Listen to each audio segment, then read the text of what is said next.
But Harry Singha is our guest speaker this afternoon. He's going to be talking about how to turn your worst days into your best days. I'll let Harry tell you a little bit more about himself, but his background, he does a lot of work in youth coaching, in life coaching, working with lots of clients all over the world. He's a very busy man. I'm seeing him travelling here, there and everywhere. Please put your hands together and give him a very warm welcome.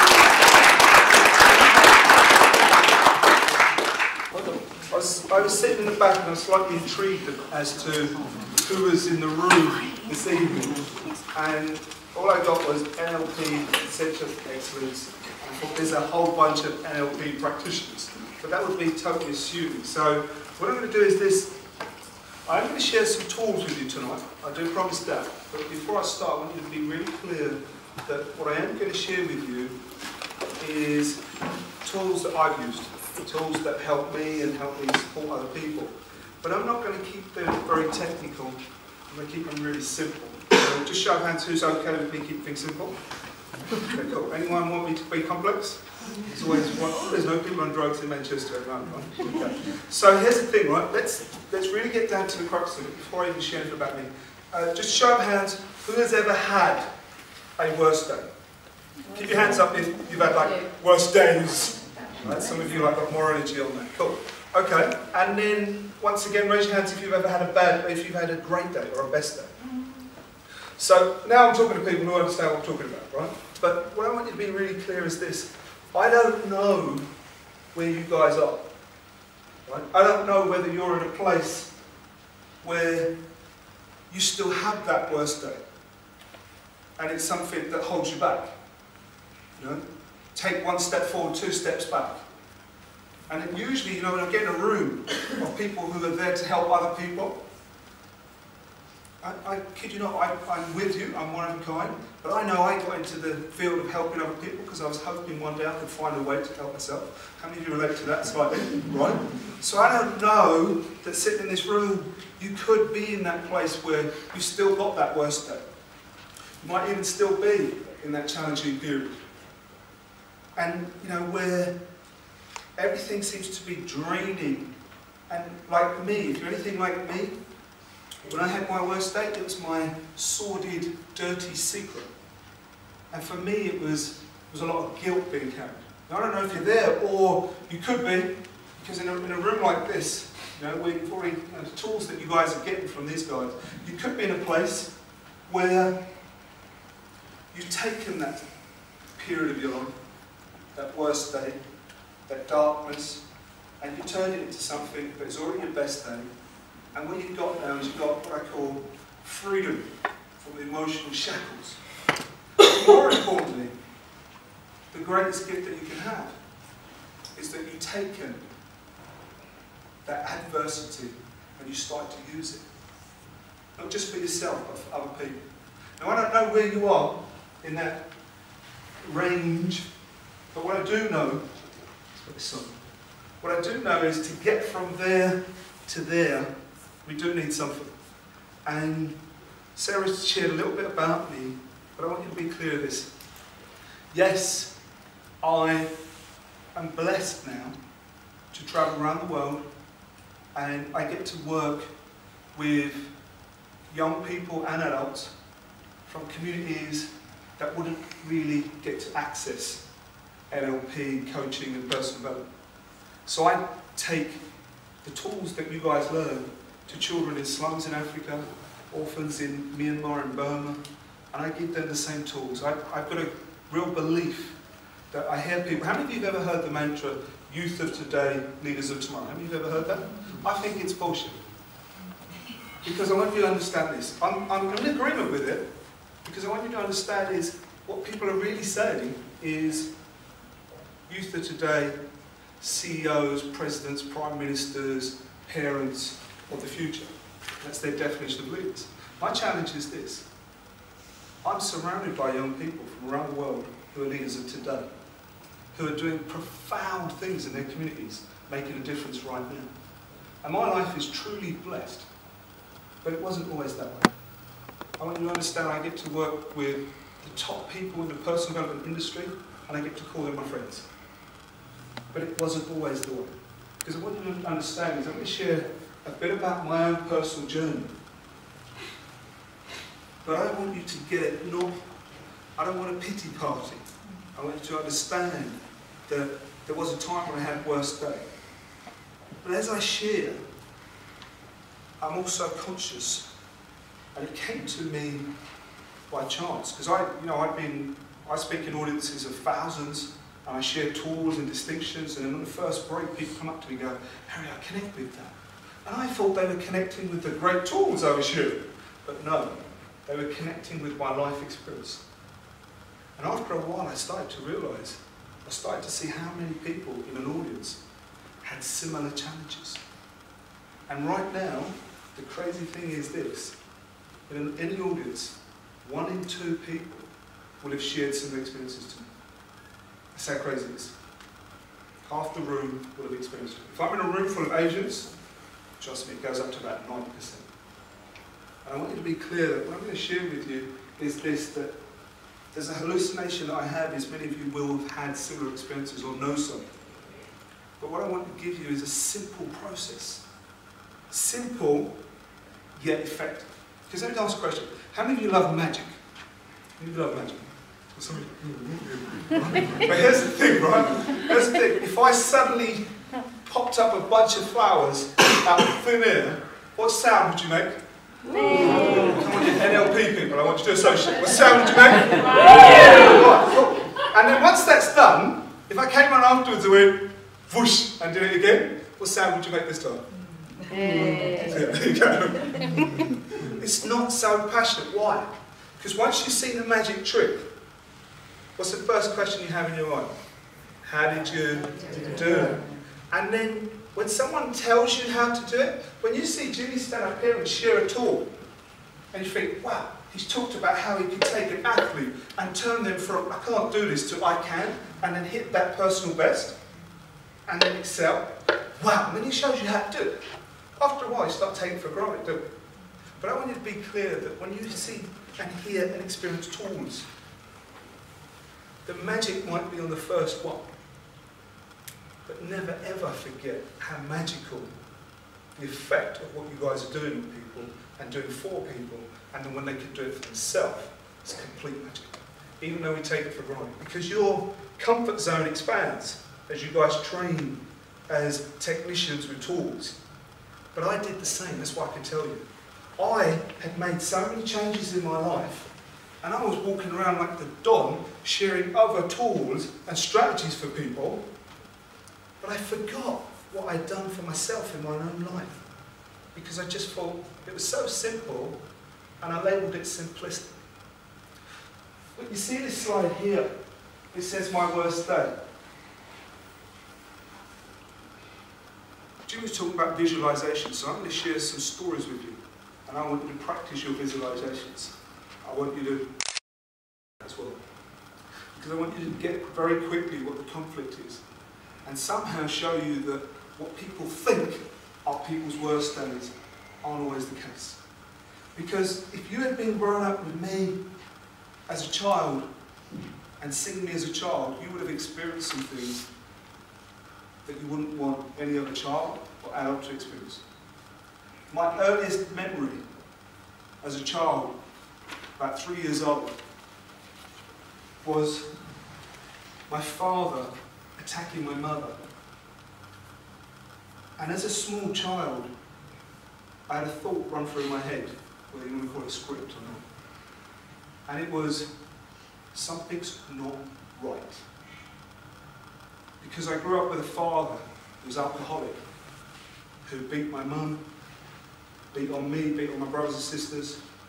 But as a small child, I didn't understand that. But I did understand something's not right. Just show of hands, anyone ever felt that something's not right stage, right? So I'm not alone here, right?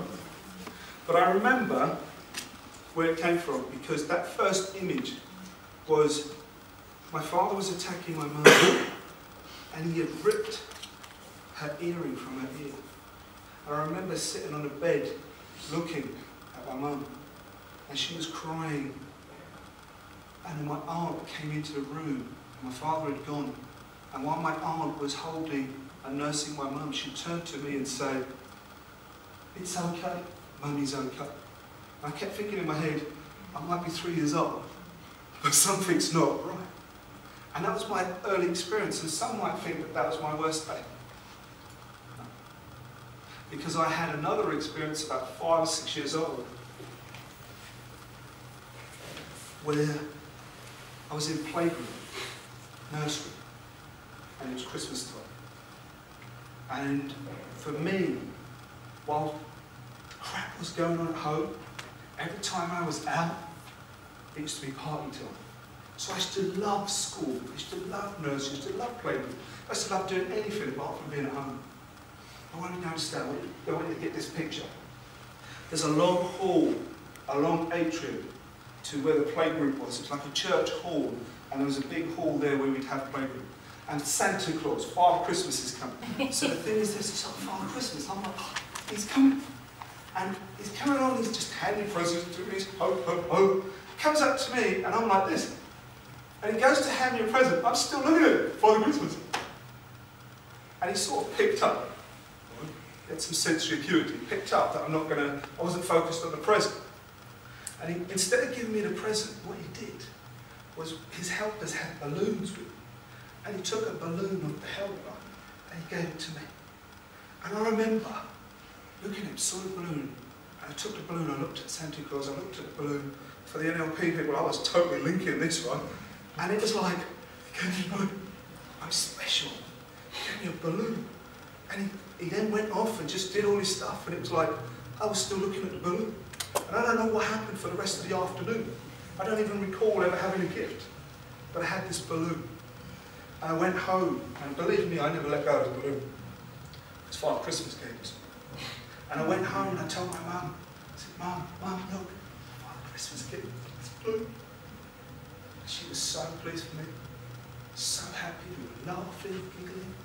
She was like playing with a balloon, but I was still holding it. And then my father came home, and he saw me having a good time with my mum. And he started shouting at her, started, whatever he was saying, but he walked right up to me, and he grabbed the balloon, and he burst it on me. I was still holding the string. And at that point there, I went from something's not right to I hate this man. And guess what? No matter what I had seen him do to my mum, no matter what I'd seen him drinking and doing the rest of it, nothing compared to him bursting my balloon for Father Christmas. So I started to escalate from something's not right to I hate this guy. And I want you to imagine that my father's he's an Asian guy about this high, glasses, slightly chubby, bald. But I thought I had 4 fathers. Because I thought I had 4 fathers. But because my mum married was the same guy. Right?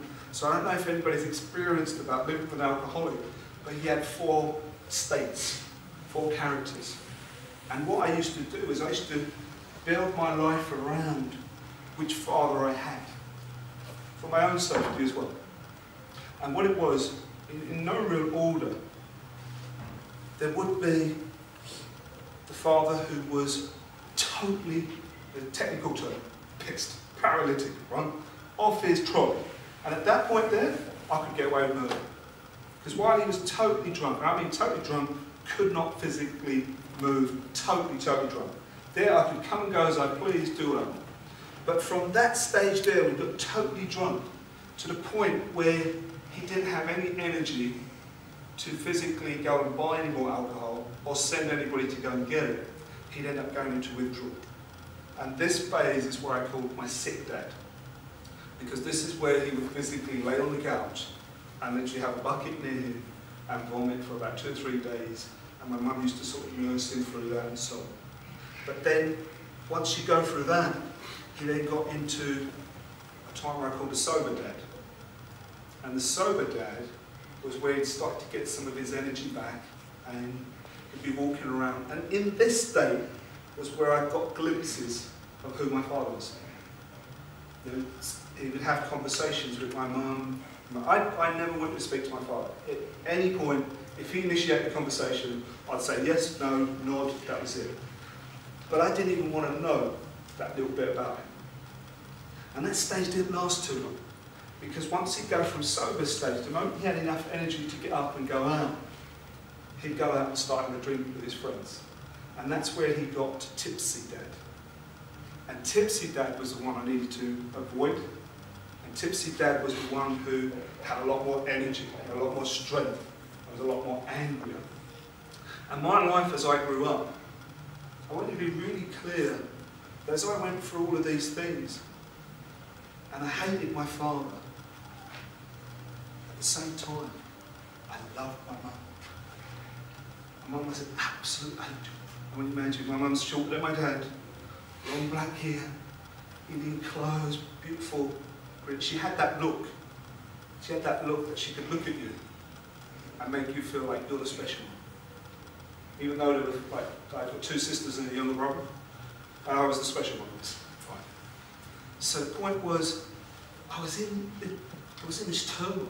Loved my mum, hate my dad. Anyone ever been in any turmoil with conflict with relationship? I knew put your hands up, so you can see where I'm from. But here was the thing, depending on which dad was there. Remember I said to you, I used to leave home, close the door, and when I got to school, in secondary age, I used to go, that's it, life is a party. As soon as I stepped outside, it can't be worse than what was going on at home. So I did quite well at school. Not because I was so academically bright. I was having a lot of fun. There's a clue there for those of you when it comes to learning, right? But I was having a hell of a lot of fun when I was at school. And I want you to capture this. This was a belief I had. I decided, because as a kid I blamed the alcohol. And as I got a little older I started to blame my dad. But I never thought there was anything wrong with me. Let me show that one more time. I never believed there was anything wrong with me. And when I shut the door, and I went to school or I went out, I said to myself, I'm not going to tell anybody what's going on at home. And that was my strategy. I didn't want friends to come around my house, definitely didn't want them to meet my dad. When it came to parenting and things like that, I used to freak out, things like that. Even though I wanted them to meet my mum, I didn't want them to meet my mum. But here was the thing. I also had a belief that if I don't tell anybody what's going on at home, maybe other people have got stuff going on at home, they're not telling me. And I used to walk around school and I used to see some miserable people. I used to see some other kids that were seriously depressed. And I used to think, man, they must have it bad. Must have it a lot worse than me. And I used to take it upon myself that I needed to help them. Because their life must be seriously. And that was a belief I used to carry. So I became this kid that was always helping other kids. I had so much information that social workers couldn't touch me. I used to know the hour's social worker's number for Newham. I grew up in Newham in East London. You all know what Newham is now, right? Because of Olympics. But I grew up there and I used to know the two local authorities around the area. I used to know what number to call, what processes were in place. And they used to help me out, especially the girls, because I used to have information they needed, right? But why did I need that information? For me, just in case, right? But I want you to be really clear that because I never thought there was anything wrong with me, if it was Tipsy Dad or anything had happened at home, my strategy was simply this. I'll leave, I'll go to school, and I won't come home. I used to catch a bus and go into central London. From me in East London, catch a bus, 45 minutes later, I'm in Leicester Square. And I used to stay out all night. As a 12, 13, 14, 15-year-old, I used to stay out all night. And about 15 years ago, I want you to be clear that London, at that point, it wasn't an all-night party zone. If you go out in central London now, you're leaving the club at about 6 o'clock in the morning. Back then, by 1 o'clock, clubs were shut. Cleaners came in, by 2 o'clock, everybody was gone. It was a ghost town in Leicester Square. I used to catch a bus home and wait in a telephone box till about 6 o'clock in the morning, wait for my brother to wake up, let me sneak in as if I'd been home all night, and then just go to school. But it escalated. I was a smart kid. So I thought, you know what? Those 4 or 5 hours standing in the telephone box weren't too good. So I realised there's a bus that takes me to Heathrow. And Heathrow is 24 hours, always has been. So I used to go to Heathrow. My only challenge in life as a teenager, as a kid then, was who I was going to get to come with me. That was my challenge. I used to visualise it very well.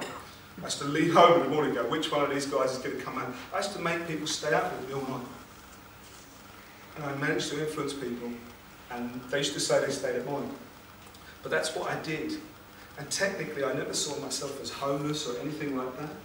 But people have labelled it that was homelessness. But my worst day was not all those experiences I had as a young kid. My worst day, for me, was when I was about 15 years old. Because what happened was this. I never understood why my dad did what he did. And my primary question as a young person growing up was simply, WTF is going on? And there are adults in the room, so I'll say it simply as, what the fuck's going on? That was the question I kept asking all the time. And my father used to threaten me with this. I'm going to put you in a children's home. Now let's just take a step back on that one. If you're a kid at home and all you see is violence, and you're at threat of being hit on yourself, and you're worried about your mum being hurt, and someone says, I'm going to put you into a children's home, guess what? That's like buttons. I was like, I got excited. Not the best thing to do while your father's threatening you with something, right? Just sort of smirk and a smile, because the question that went in my head was this: what's that? Children's home. Think about it. Think it's like home and away. So I knew there was a children's home and home. I thought, they had the time of their life. I'm going to be living with other kids. You're going to have partying. There's not going to be any grief or any stress. And I'm going to help all the other kids that are messed up. So I was thinking, brilliant. But I thought, there's got to be something wrong with it. Otherwise my father wouldn't be threatening me with it, right? So what did I do? I took a walk to my local social services department. And I went in, and I remember going in using that line. Excuse me, I've got a friend. We've all used that once or twice, right? I said, I've got a friend who gets beaten up by his dad, and he's too scared to come and see you because he's worried about what you're going to do. But his father keeps threatening that he's going to put him in a children's home. So he sent me to come and find out what it's about. I had 100% conviction they're not going to, that's what you say, right? Because it's a perfect cover story. And I went in, and social worker goes, oh, okay, sit down, we'll give you some information. I was like, result. Okay. I said, but what happens in a children's home? And they still didn't tell me. They kept coming over this thing, and they said, well, a children's home isn't everything that it's made out to be, and it's never permanent, it's a stopgap. And they said, before we take your friend and put him into a children's home, we would always try and find if there's a family member that they could go with.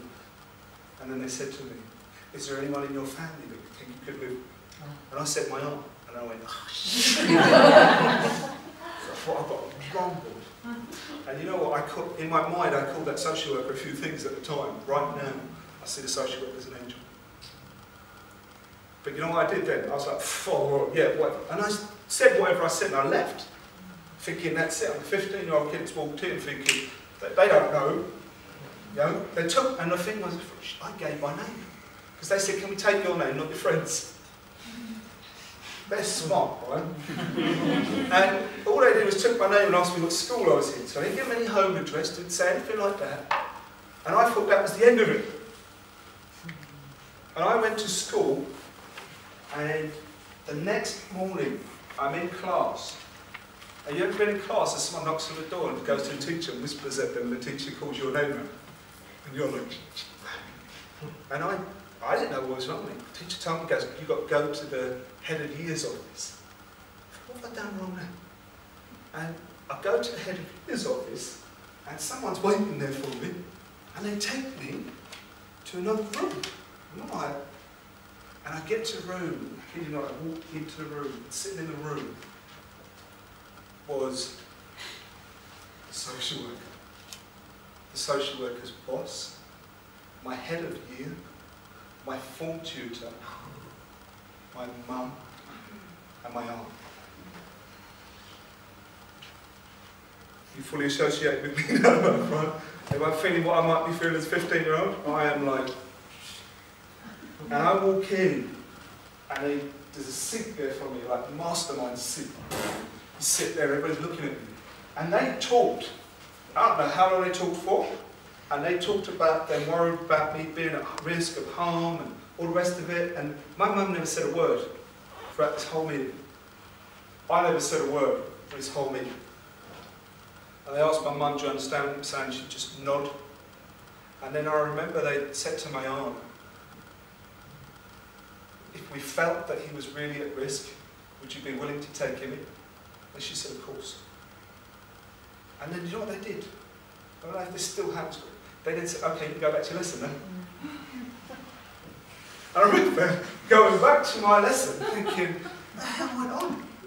And I remember it was lunchtime after that, had lunch, and I was thinking, oh, I'm not going to go home tonight, right? It's just, what's going to happen? Imagine I'm home, told my dad, what's going to kick off? But I was so curious, I went home. My mum never mentioned a thing. And I thought to myself, it's going to get swept under the carpet, like most things. But I was pretty excited about this one. I thought the less said about this, the better. Because I thought I did not want to be the brunt of another row. And I still didn't know what children's home was. Right? So I thought it was a wasted trip. But it didn't work out that way, because this was about to become my worst day.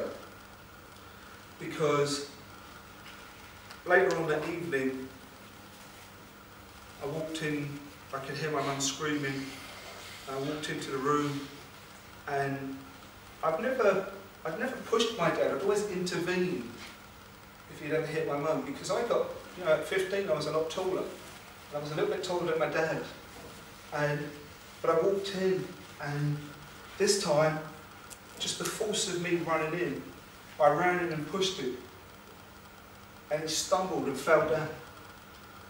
And as he laid on the floor, cursing at me and swearing at me, he said, "You'll never touch me again."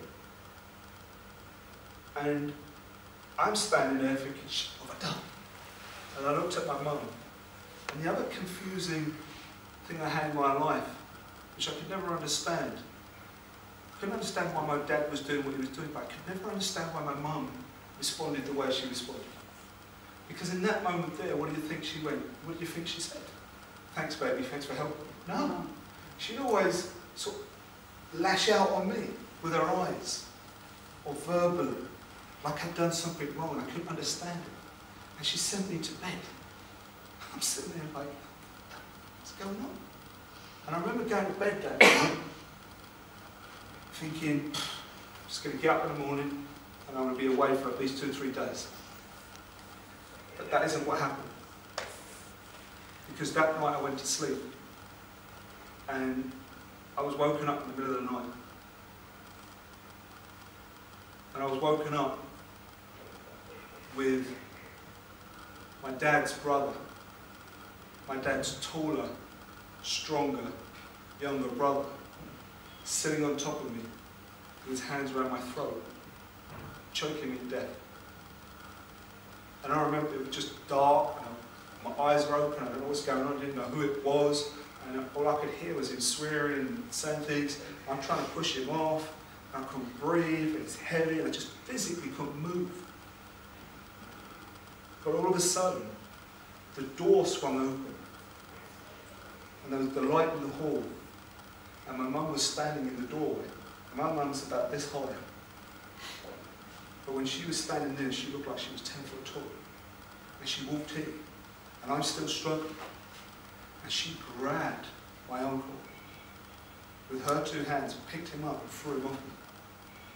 And she looked at him and said, "Don't you ever touch my son again." And then she looked at me and said, "Go to sleep." What do you think I did? What do you think I did? I went to sleep. But But I didn't really go to sleep. I closed my eyes. I was like that. But my heart was pounding. I even, you know what, I didn't dare open my eyes because I've never seen my mum like that. My mum's biggest curse word. My mum does not swear. My mum is that gentle angel. You know the most crude word that she's ever said to anyone was, shut up. That was her curse, right? But to see her like that freaked me out. And I didn't dare open my eyes in case she's still there. And I even, you know, I could feel the light had gone, so I knew the door had closed. But I thought she could be just standing there. You know, my mum, I thought she was going to sit there all night. But I didn't open my eyes. And I stayed there with my eyes closed, with my heart beating, and my mind racing. How many of you ever go to sleep like that? How many of you ever had a moment when your heart's racing and your mind is on fire, right? And all I could think of was, what on earth happened, what on earth happened, what on earth happened? And I physically exhausted myself to sleep. And when do you fall asleep? When it's time to wake up. But I was woken up with somebody stroking my face. And I opened my eyes and my mum was there. I didn't know whether she'd been there all night. I could see she'd been crying. And through her crying, she said, "Baby, can you have breakfast?" And I remember thinking to myself, are we serious? We're going to go to breakfast, have school, have breakfast, then go to school, or maybe the other. No way. I was still sore. I didn't know what the hell had happened. I thought, am I really going to go and have breakfast and then just go to school? And then I thought, that's crazy. And my mum walked out. And I got changed, got dressed, and I thought, I'm going to leave here as quick as I possibly can this morning. And I went to go and have breakfast. And my mum was sobbing. And I looked at the corner of the room, and there were my bags. And through her tears and her crying, my mum said, "You've got to go." She said, "Your aunt is waiting for you outside." And I sort of understood what she meant, but I didn't. And I ran to I pulled the curtains apart, and I could see my aunt in her car, sitting outside. And I didn't want to go, and I knew what the bags meant. But my mum was in so much pain. And I find myself just picking up my bags, and leaving and going, and getting in my aunt's car. That was my worst day. Because in that moment, somebody made me leave the person I loved the most on the planet. That's what I thought. But I compounded it. Because from that day when I left home, I went to live in North Woolwich, 3 miles away. And now others knew. Teachers knew. Because I had to put myself in a different address. Now, I thought I was homeless. Now I thought there was something wrong with me. Now I'm the kid that the teachers want to come and help and say, listen, you don't have to take your exams, you have a little break. And now I'm the guy that took a 40-minute bus ride to school, and every single lunchtime ran 200 yards to the house where we lived from our school. Because every single lunchtime I went to see my mum. That was what my life was like from just before I was 16 to just before I was 18. But in that time, I was one angry young man. When does it stop? My father died just before I was 18. On that night, I went straight back home. I thought, that's it, it's over. Because now I'm going to start sharing with you some of the gifts and the distinctions that I got. But my gift for you and other people when I share this particular story, because I said to Sarah when I said I was coming here, I said, I don't want to talk about tools, strategies and things. I want to tell people what drives me, why I do what I do, at the same time share a gift with you. Because from that age of 15, I waited till I was 25 years old before I finally got it. It took me 10 years. I realised that was my calling. I started working with local drugs projects because young people were starting to use drugs then. And I went in. By the time I was 18, because my father had died, I decided I wasn't going to go to university. Become a social worker. So I thought that's the only thing, that was the only job I could associate with helping people. But I tell you what, as a volunteer, as a social worker, as a counsellor, all the journey I went through, I was still one angry kid. I had a really good mask, which was covered perfectly by making a difference, helping other people. Who can relate to what I'm saying? Right? But here was the distinctions I had. I even met the likes of Tony Robbins and people at a really early age. I read material. I read Think and Grow Rich when I was 17. How many of you have read Think and Grow Rich? How many read it more than once? How many of you know you're still going to need to read it again? It was that type of thing, right? I got information, but guess what I was doing? Wow, that's great. How many of you, be honest, while you heard Jimmy talking about visualization, so how many of you are thinking of a client or someone that you can go and help to do that visualization? How many of you doing that? Right?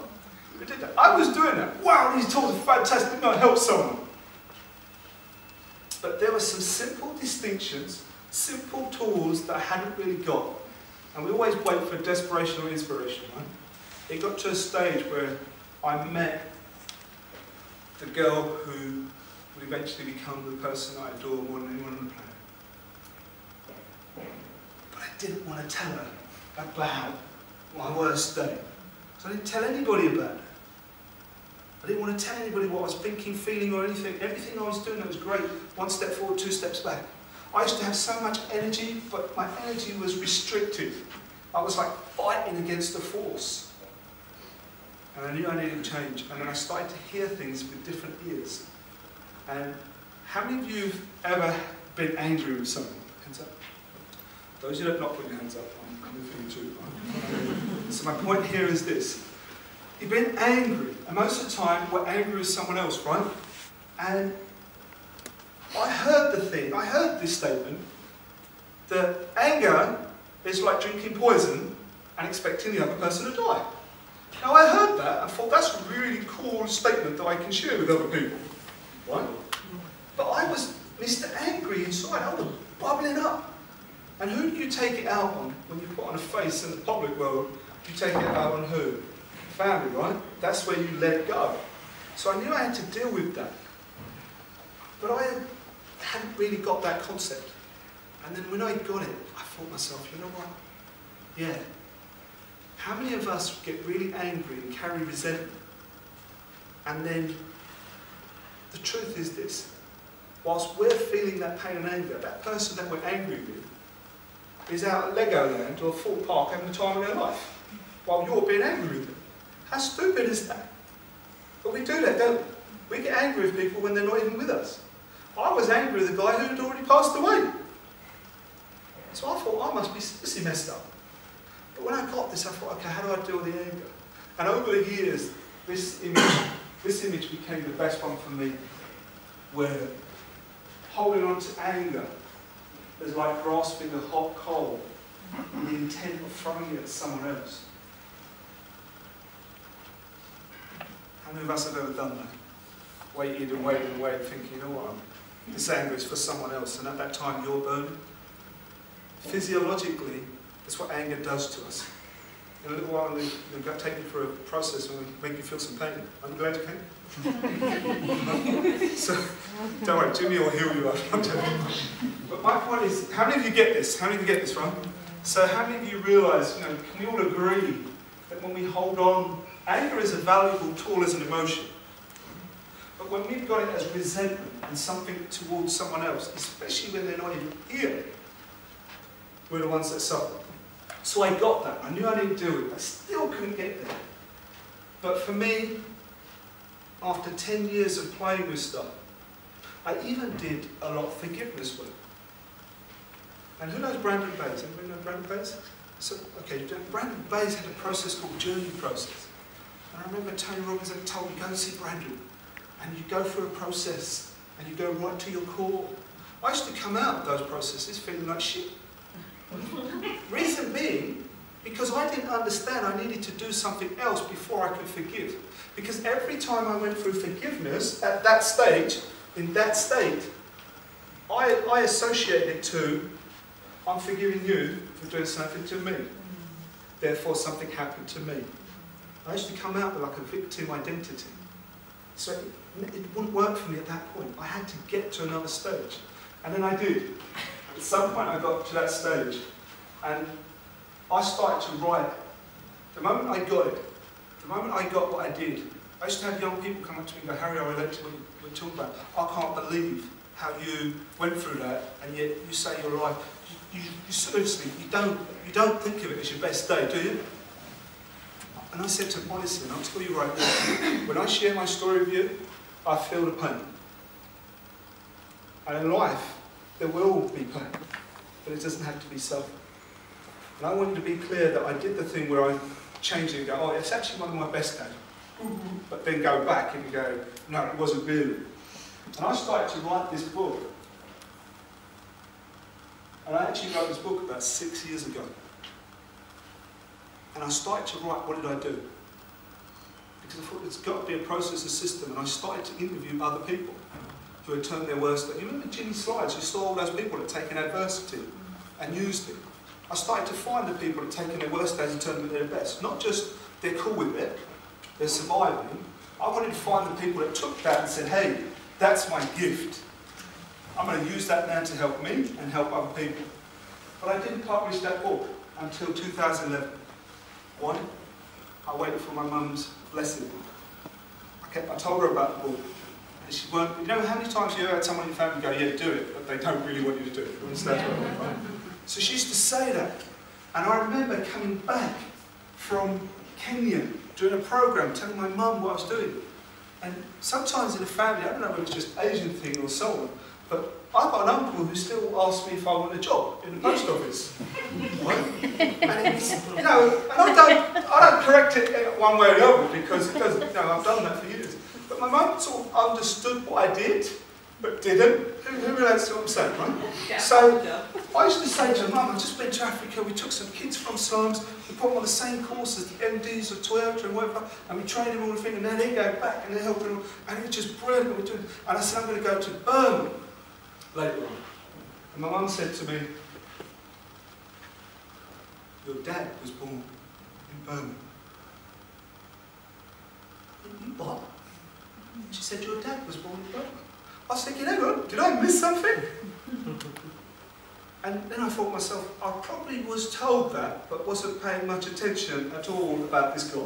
Because people told me my dad was a community leader. I got a different association of people as community leaders when other people were trying to say it, right? So I didn't want that. And they said he used to help so many people. My dad used to be an English teacher. And I was like, yeah, whatever, didn't listen to it. The only link I had with Burma, which they call Myanmar now, right, was that I knew my grandfather had died there when he was fighting in the war. So I knew that my grandfather had died in Burma. And the guys in Burma had been asking me every year, can you come over there? Because they have a group of young people and teachers and they do a leadership program. And they wanted me to come and I kept turning it down because I had lots of other things to do. And I thought, I had to get this book ready before my mum changed her mind. And I remember I quickly got it ready and I'd read most of it and I'd already known the processes and I had it up on Amazon. Literally they sent me the copy while I was at the summit to look at it and I said, yeah, it's fine, there you go. And I still got the old version.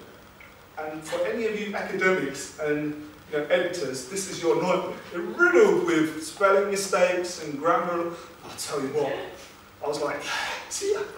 And I literally emailed Amazon and said, put it out. Right? And I put it out, and what happened, just from putting that out, was I was giving the book to most of the people that have been on our programs, and people were writing back saying, I could have written those pages. I was like, what? And I realised how many people, because I wrote that, if you look, the original title was this. The original title was Domestic Violence, What the Fuck's Going On? That's still its title. But you can see that was the prominent title. But I remember, it says Domestic Violence, What the Fuck's Going On? But in big letters.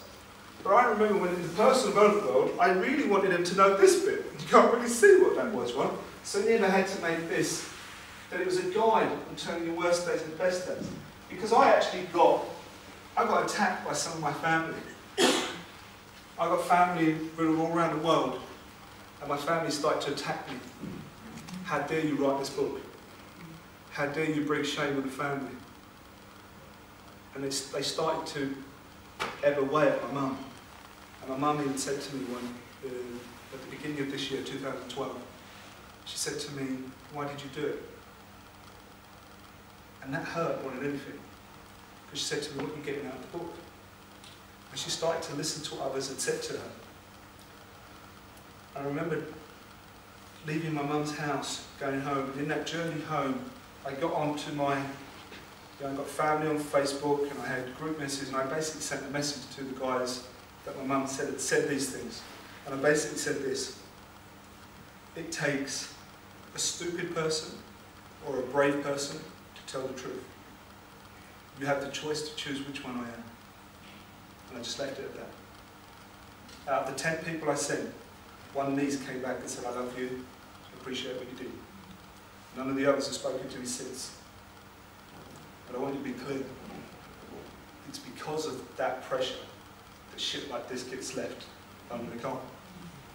And I am on a mission to share my story for a pity party. I'm on a mission to share that the truth will always come forward. But here's the thing. Most people won't share because they don't think there's a way forward. So I needed to show that there's a way forward. It was so simple. So simple that people would think it's simplistic.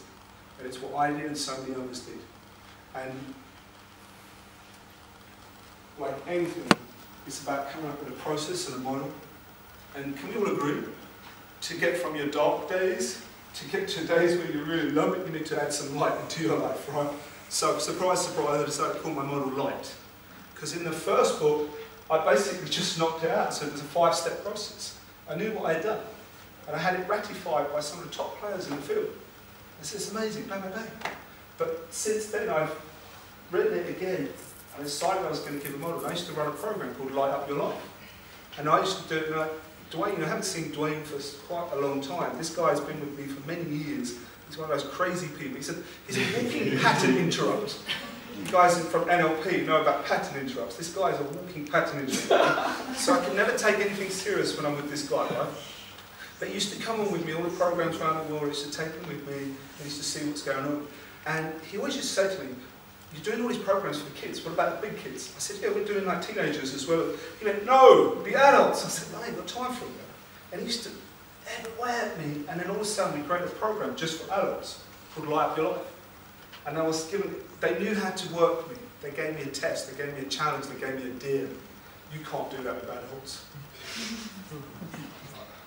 I said, 3 days, I'll do a 3-day program.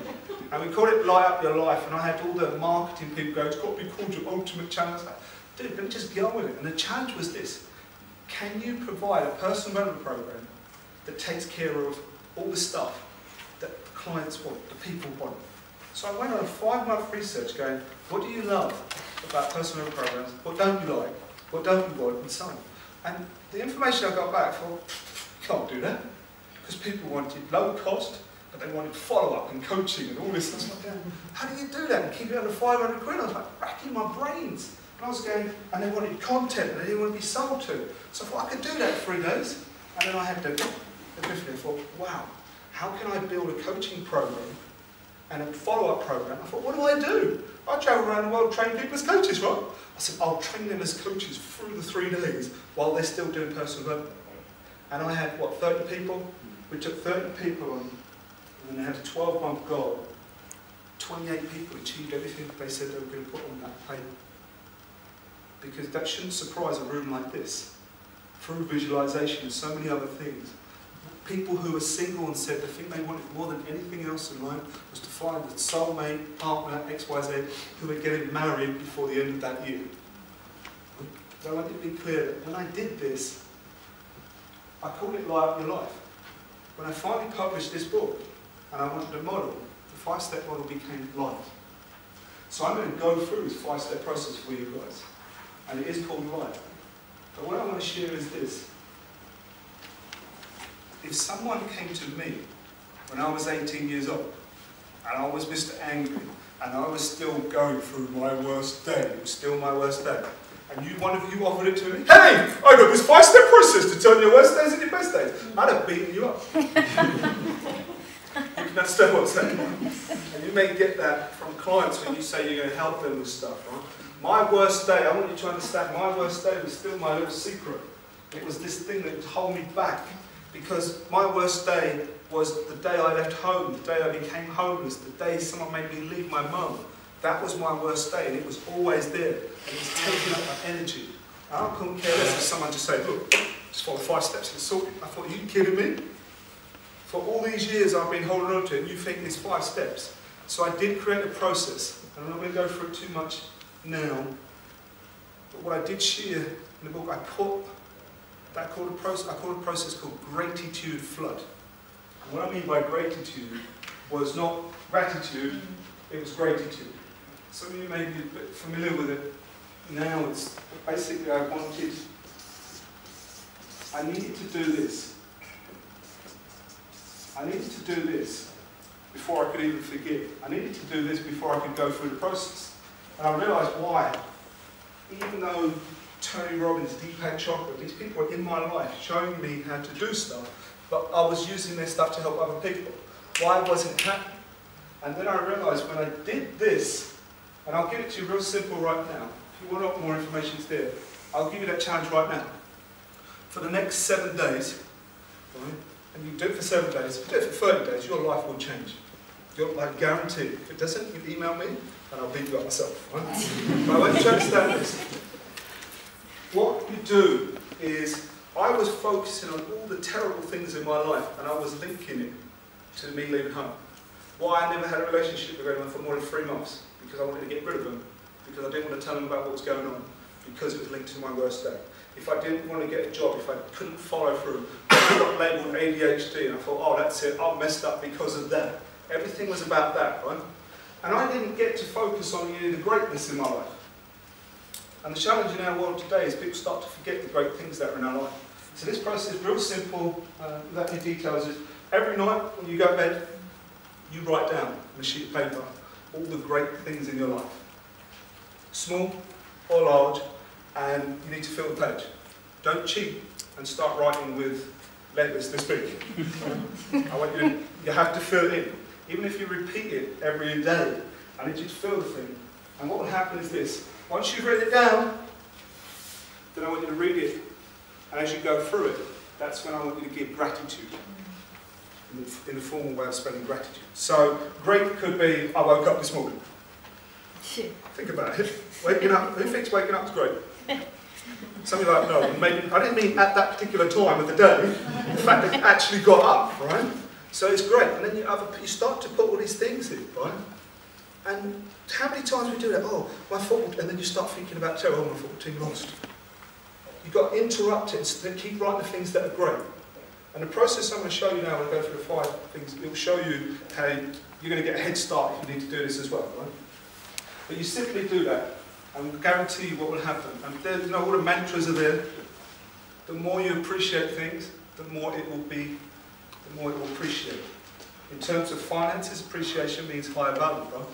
The more you are grateful for, the more you will have to be grateful for. And my daughter, she's 7 years old, we play games with words. And I said to her, she said, Daddy, I was talking to my friends about appreciation. I forgot what it meant. Can you remind me what it was? And we played with words. I said to her, what word do you see in appreciation? And I thought she was going to say appreciate, so then I could carry on the story. Do you know what she said to me? Precious. I mean, that's right then. If you make something precious, it becomes even more precious. And the more you focus on precious, the more you will have in your life that is precious. And I want you to understand that just doing this process alone will change your life. That alone for taking the worst days and the best days. So you guys ready for the 5-step process? Yep. Some of you are like, no, I need to go away and do my gratitude process. Right? That's good. You can always come back to it. Right? So here we go, 5-step process to light up your life. Right? L-I-G-H-T. How am I doing for time? Ooh, okay. I'm going to share, trust me, I'm not one of these guys that are I'm going to share 2, I don't have time, come to another program for 5 hours. I'm not going to do that, I'm going to share each one, right? So I want you to realise is I am going to spend a bit more time on some of them, especially the first one, and then we'll see how we get there. And then I'll take questions for about 5 minutes at the end, right? So here we go. The first one is L. Now this one here, if you get this, this is the key. This is the key to, remember I talked before about having energy, taking 1 step forward but 2 steps back? How many of you have, put energy but it's been hard work and then sometimes you just, So the first part is let it out. The first part is let it out. And when I mean let it out, I didn't tell anybody. Remember as a kid I didn't want to tell anybody. Even as an adult I didn't want to tell anybody. And then when I started to tell Kate, and I started to share stuff with Kate, and she wasn't judging me. Remember, who was the first person I ever told about what was going on? The social worker. And do you know why I rambled on so much and told this social worker? Because it started to feel good. Even because I wasn't talking about myself, I was talking about this other person. I started to disassociate. And I was talking about this, my friend. And I was feeling good because I was able to talk about it. But I still didn't get it. But let it out. I want you to understand this. We associate more pain to letting stuff out than holding on to it. Who can relate to that a little bit? And that's what we do. I'm here to tell you that's messed up. Well, I'm also here to prove it to you in a sort of metaphorical way. So for example, when I start to think this, I start thinking of metaphors. When do we hold on to stuff and when do we let out? And maybe I've got a crude imagination, I started thinking of constipation. There's an example of when we really hold on to stuff and it's not coming out, right? Everyone know what constipation is? Good. So my point here is, once again, let's get this right. If you're constipated, are you looking forward to the process of letting it out? Not really. Come, be honest, are we looking forward to it or not? Say yes or no. No. Because we think letting out is going to be so painful. So we're happy to hold on to that shit. Right? Even though, intelligently, we know that that shit can't stay in there. I want you to understand that anger thing. I want you to do it physically. Put your pens and books down, please. I want you to, if anyone's done this before, good, do it again. So you really get it how you do it. Right? What I want you to do is this. This exercise is going to take about 2 minutes, and I need you to play full out. Who's ready to play full out? Good. Is that all of you? Yeah. Okay, here we go. So here's the thing, right? So you can really get this, the association we have between holding on to stuff and letting go of stuff. So when I say go, I'm going to get you to squeeze both your hands, right? When I say go, put the achievers in the room.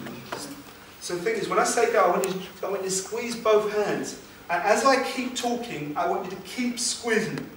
Do not let go of any of your hands. Do not stop squeezing until I say so. At some point I will say let go of one. You've got to keep squeezing the other. Does that make sense? Yeah. Okay, so everybody go. Squeeze your hands. Squeeze them really tight. Some of you are like, I wish I didn't have long nails now, right? But keep squeezing. Keep squeezing, right? Nod if it's hurting. Right? Okay, cool. Keep squeezing. And I mean tighten it now, even more so. And you know what will happen is, you'll start getting some numbing sensation as well. Keep squeezing. It's okay to breathe though, by the way. Right? But keep squeezing. Keep squeezing. And if it hurts, it's okay. I want you to feel that pain. Remember I said we're not going to do it too long. Keep squeezing harder. Keep squeezing harder. Start to see that sensation, right? And after a while, there's a strange type of pain, right? But I want you to do this. Keep squeezing both of them. When I say go, I'm going to ask you to release your right hand. Not yet. I'm going to ask you to release your right hand. And the way I want you to release it is I want you to open your hand slowly. Not yet. You're going to watch me, but don't do it. You're going to open your fingers of your right hand slowly when I say go. Keep squeezing it. Go. Open it slowly. Keep squeezing the left hand up. Open it slowly. Feel what it felt like. Okay, shake it out. Keep squeezing that left hand. Keep squeezing the left hand. Keep squeezing it. Get to the point where it's numb, because that's what happens when we hold shit inside ourselves. We forget it's there. Keep squeezing it, keep squeezing it. When I say go, I want you to open that hand fast. Go! Shake it out.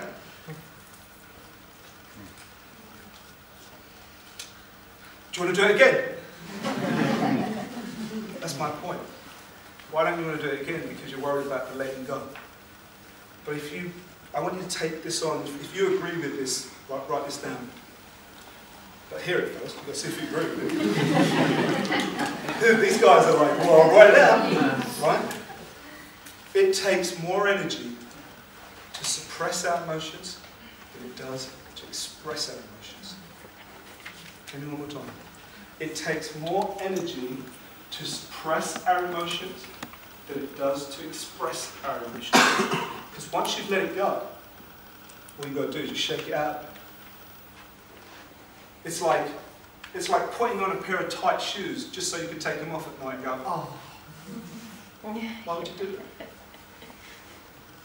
My point is, how many of you are holding on to shit? How many of you are constipated? That was what I was doing with my worst day. And I want you to understand that physiologically, each of us have certain pain in our body. When we get stressed or things there's a certain part of our body that feels that pain. That's where the acid is. That's where the emotion is, the thing that you've suppressed. Many of us think, oh, we're, you know about emotions, right? We can either avoid and deny them, then we just suppress them. It doesn't work. It doesn't work. Because what happens is it's that hair that broke the camel's back. Raise your hands if you understand what we're talking about here, right? So who here now is committed to letting it go? Okay. If that's constipation, laxity. No, I'm joking.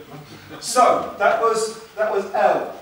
So I needed to let it go. I needed to start talking about it, sharing about it. So from your process, or if you are in that phase of I want to help other people, great. The first step is to let it out. Sometimes you might just need to write it down, but the most powerful part is when you can share it with someone else you trust. Because it's about not just talk about it like, oh, look what happened to me. Literally start to look at it and say, this is what happened. Start to get out the stuff that you wanted to say that you never could say. Get it out. Because what happens here, you will turbocharge your energy. That, you know, that lock on that powerful energy that's just being suppressed. I always call it, remember I used that metaphor, shackled? I felt I had lead balls shackled, not lead balls like golden balls, I mean like those chain balls, right? So when you understand, once that was gone, I was free. And most people, you could just leave it at that. Change your life. But remember, I didn't want to go, woo, that was one of my best days, and secretly when I'm on my own go, that's a shit day. I want to get to the point where I turn around and say to you, right now, I will never, ever give up that day I left home. I love the fact that I had that day. Was it painful? Yes. I don't condone anybody going through what I went through. I don't condone anybody doing that to anybody. But I was blessed. That was my gift. I will never exchange that day. But that didn't happen just for me laying down. I needed to get to the next view. And you guys should be familiar with this because I want to keep it simple. The next thing I had to do was I had to, and I call that initial meanings of an I. And initial meanings was this. Simple question. Remember I asked you right at the beginning, who's ever had a worse day? Or worse time, or dark period? Well, if you put your hand up, that day, or that period, you labelled it. You called it your worst day. I never called my worst day that day when my father burst my balloon. That was a bad day, but it wasn't my worst day. I chose that worst day, just like you did. The reason you chose that was you gave it a meaning. Do you remember from me? My meaning was this. Somebody made me leave my mum. And more importantly for me, I was homeless. And I remember my son, who's 14 now, he said to me, because remember I wrote this book, but it wasn't published, and I was telling my kids and things that they knew about. And they said, but Dad, you weren't homeless, you went to live with your aunt. I thought I was homeless. Does this make sense? Because it was the truth. The truth is the meaning of you. Some of you might say the worst day I had was when they didn't have a certain cereal at Sainsbury's supermarket. And that might be your worst day. Now I'm taking the piss a little bit there, but I want you to realise you don't decide what someone's worst day is, they do. So here's the thing, I need you to find out what meanings I put in. So if you're doing that for yourself, you can do this process whenever you want, right? And the idea here is you write down, why did I give it the label of my worst day? What meaning did I put on it then?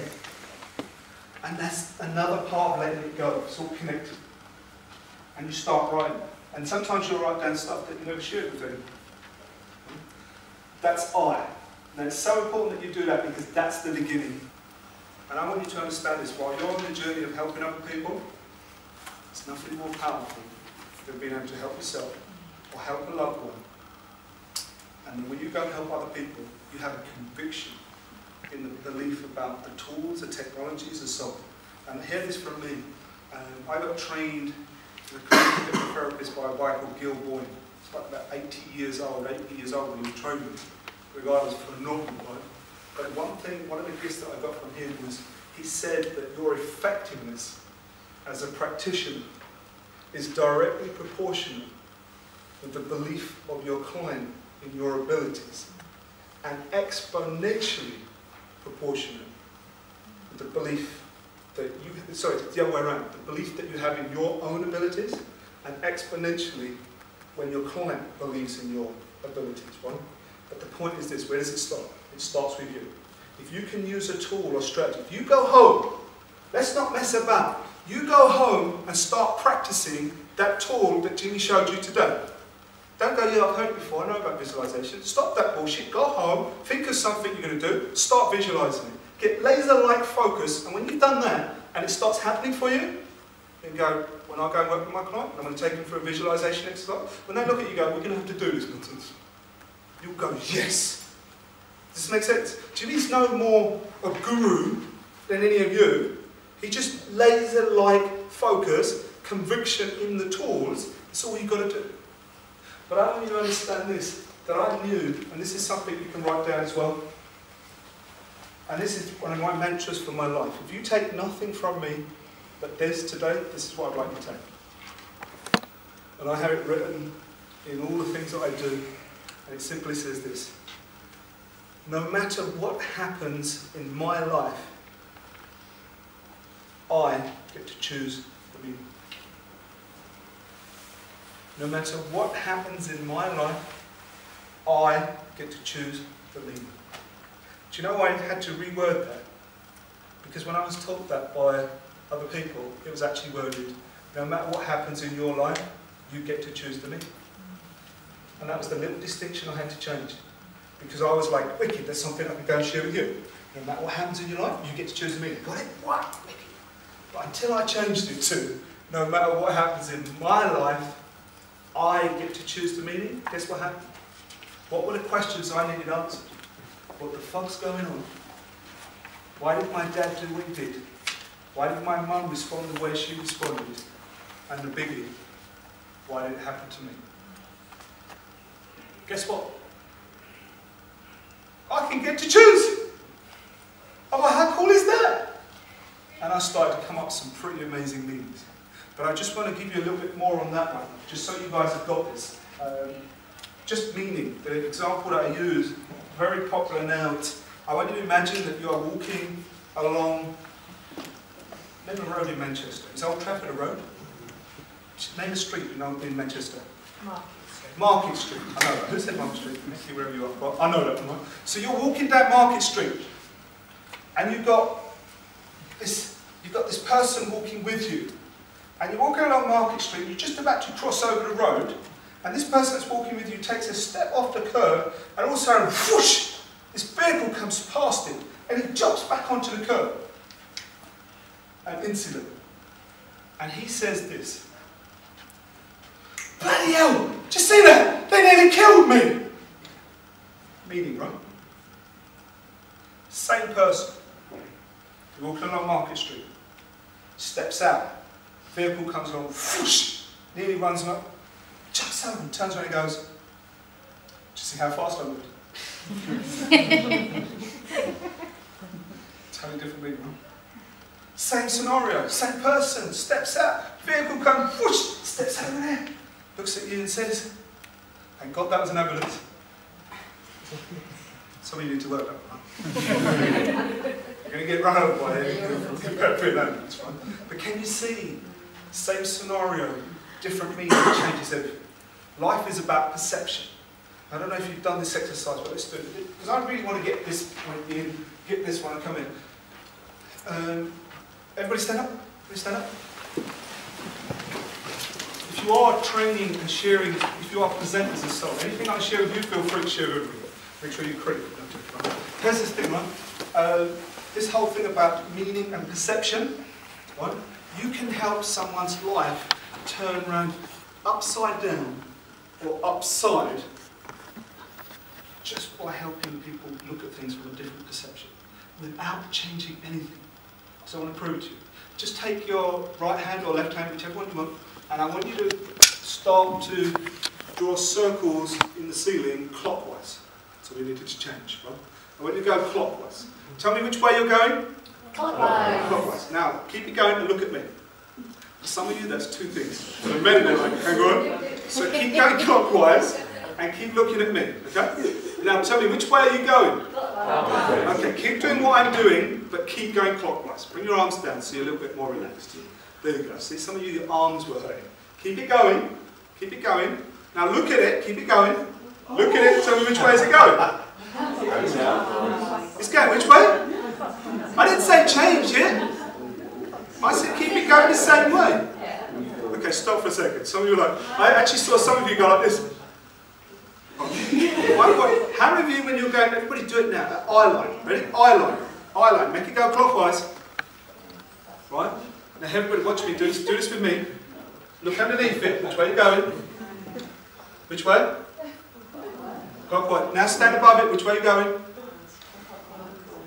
Now, how can you possibly be going the other way and all you're doing is just looking at it from a different angle? Perception. Can it be that simple in life? Yeah. Who agrees?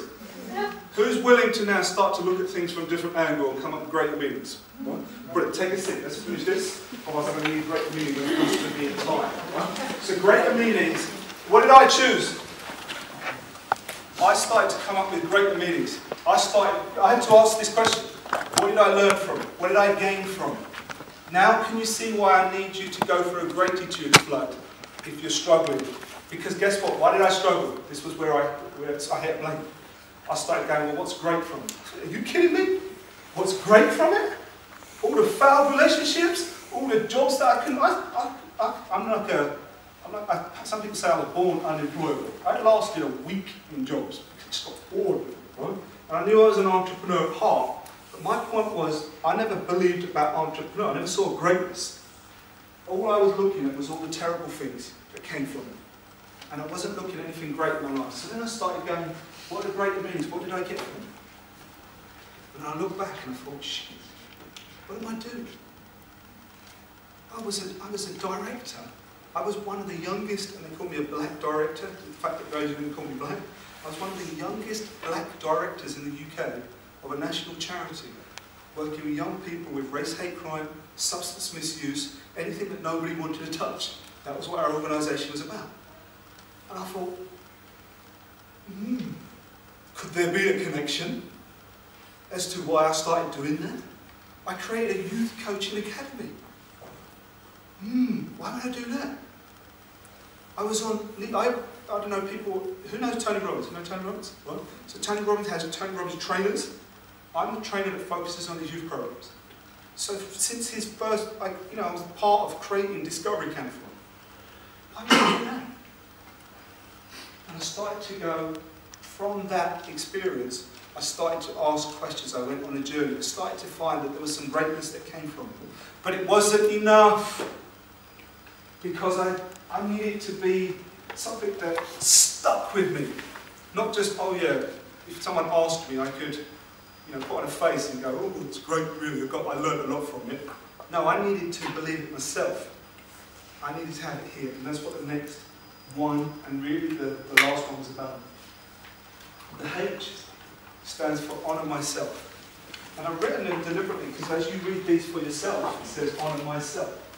And what do I mean by that? I'm not going to go through it much, but in my book you'll get the conversation that I had with myself. And the long and short of it was this. Why was it your worst day? Because you started to link terrible things to it. You kept stacking. You didn't just leave it at that. I didn't. I didn't just leave it as that's the day I left home. I started to link anything that went wrong in my life to that. So what was I doing? As NLP, as you know about anchoring, right? I was anchoring everything that was terrible to this day. So it could be my perfect story and my perfect get out of jail free card for any time I've done anything in life. It was my perfect story. I could mess up. I could be homeless and say to you all, well, of course I'm going to be homeless. My dad was alcoholic, beat up my mum, I grew up in East London for crying out loud. I had the perfect story. So what I thought was, I started to change that in here. But what did I do to really switch it? Was I had a conversation with that me at 15 years old. And I said to the younger me, sorry. I said, what I've done is I've linked all the shit in my life to what happened to you.